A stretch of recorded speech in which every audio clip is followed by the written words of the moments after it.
عفوك إني للنور مدت يداي نزعت أسرار ويجعل لكم جنات ويجعل لكم انهارا او وبګرځي استاسو د پاره باغونه او وبګرځي استاسو د پاره ولی او نهرونه یعنی یو نه ختمیدون کې سلسله د الله د رحمتونو او د الله د برکتونو هغه به شروع شي دا به کلی استغفروا ربکم انه کان غفارا کله چې هغه بخون کې ذات ته توبه وباسي او استغفار وغواړي د خپل ګناهونو او ځان عاجز کې او محتاج کې او جړو فریادو کې ته ګوره چې څنګه نه قبليږي او چې کله توبه او دعا قبول شو او ستاسو استغفار او جړو فریاد منظور شو نو بیا د برکتونو او رحمتونو سلسله به شروع کیږي حدیث کے راضی رسول اللہ صلی اللہ علیہ وسلم فرمائی وہی د شپې په دې حصہ کې د اخیری حصہ کې اللہ رب العزت په خپل خصوصی فضل و کرم او مهربانتیا سره نزل الى السماء الدنیا د دنیا د اسمان ته متوجی شي او د الله په حکم باندې یو आवाज کوونکې आवाज کوي او دغه आवाज کوونکې وایي هل من سائل فاعطيه هل من مستغفر فاغفر له هل من تائب فاتوب عليه هل من داع فاجيبه اللہ رب العزت متوجی شي پخپل خصوصی فضل و کرم او مهربانتیا سره د اسمان د دنیا ته او بیا आवाज کوون کې आवाज کوي د رب په حکم باندې او دغه आवाज څومره قیمتي دی وای هل من سائل فاعطيه الله وای آیا څوک غوښتون کې شتا چې زه د هغه سوال قبول کوم او زه ول ورکم داسې د شپې د را پاسېدو او د شپې د الله ته د جړېدو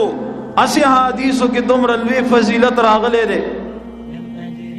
برنه اعلان کیږي هل من سائل فاعطيه ایسو غوښتون کې شتا چې زه ول ورکم او ته دغه ټیم ناست دی او جڑاو فریاد کے یا اللہ زما دا حاجت و ضرورت تے یا اللہ زما دا حاجت و ضرورت تے برنوی سو غختن کشتا چی ورکم او توی یا اللہ زو غختن کے ما زما دا حاجت و ضرورت دے دا دعا بسنگ نہ قبلی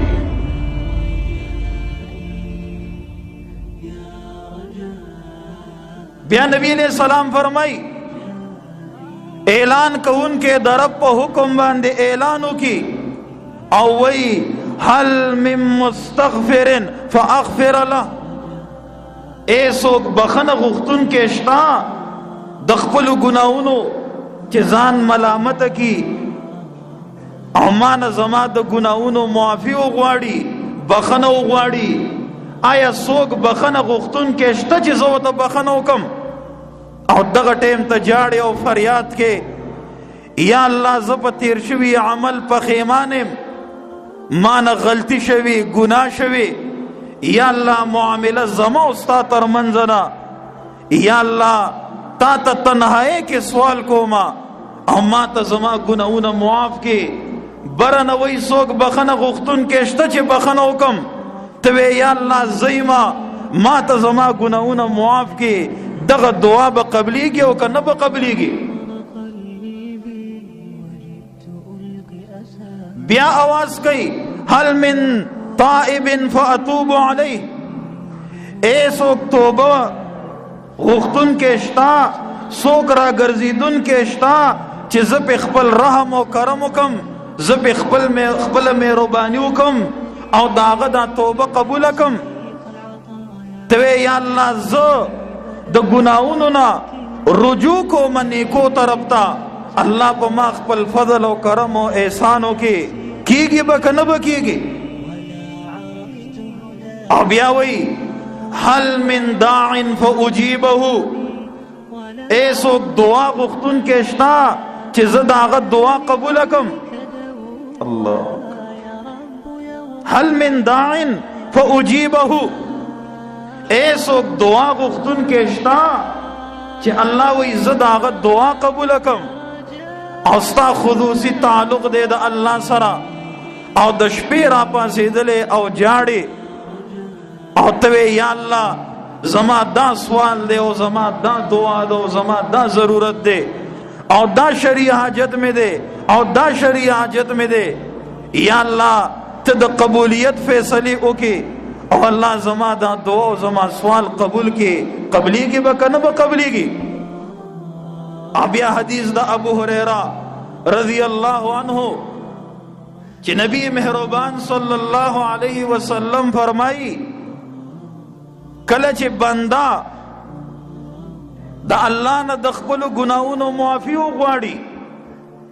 نو رب په دې باندې د هغه سړي د خوشالېدو نه زیات خوشاله شي. او بیا مثال ذکر کوي، یو تن ځنګل کې روان دی او د په اوخه باندې خپل سامان د سفر خوراک سکاک د استوګنې چې کوم سامان دی هغه ټول په دې اوخه باندې اچولې دی. دی روان دی ځنګل کې په سفر باندې، ناڅاپه دنه دا اوخه وتښتي، اوخه لاړه وتښتېده. د ده چې کوم د خوراک سکاک سامانو او کوم د استوګنې بندوبست و هغه د دنه لاړو. دا تن ځنګل کې منډې ترډې ووهي خو هغه اوخه په لاس باندې را نشي. نبی علیہ السلام فرمایي دا تن راشي د یو اونې د لاندې وده شي. ستړی شو، دی د دې اونې د لاندې آرام کوي او چې کله آرام وکړي او ناڅاپه سترګې کلابي شي چې دی وګوري هغه اوښه د ده سره ولاړی، دی एकदम راټوپ کی او اوخه د مهار او د پړی نه ونیسي او د خوشاله نه د خلې نه یو خبر اوزي چې یا الله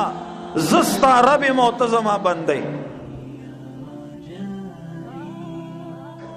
دومره خوشاله شو د دې اوخه په ملاوي دو چې دی را پاسي نو دی وی یا الله ته زما بندي او زه دې رب. اوس دا خبره د خوشاله نه وکړه، ټیک نه ده خبره، خدا خبره د خوشاله نه وکړه. نبی علیہ السلام فرمایي کله چې یو بنده د رب نه بخنه وغواړي د خپل ګناهونو نو رب د ده په دې توبې ویستو باندې د دې بنده د خوشالېدو نه زیات خوشحالي کوي.